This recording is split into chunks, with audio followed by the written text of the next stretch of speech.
This is Kalkine TV's trending news.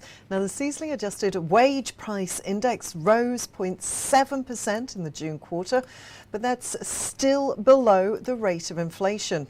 Now, that's according to figures released by the Australian Bureau of Statistics. The annual rate of growth was 2.6%.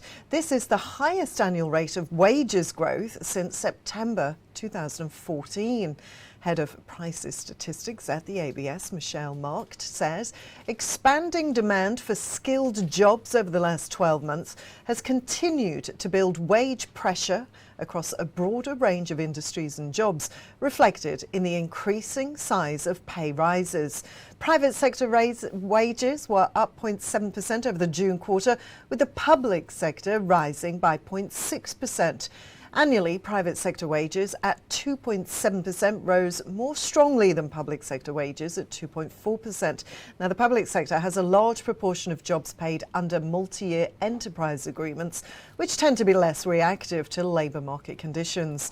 In the private sector, a higher proportion of jobs received a wage increase compared to recent June quarters. The average size of private sector hourly wage rises increased to 3.8%, up from 2.7% this time last year.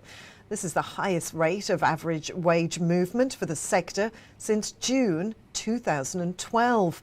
Annual wage growth also varied by industry, from 3.4% for the construction industry, which recorded its highest annual rate of growth since the December quarter 2012, to 2.2% for the mining, electricity, gas, water and waste services industries.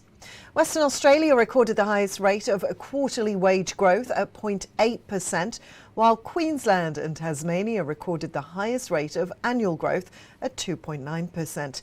Meanwhile, the Northern Territory recorded both the lowest rate of quarterly and annual wage growth for the second consecutive quarter. Well, that's the latest trending news from Kalkine. I'm Rachel, signing off for now.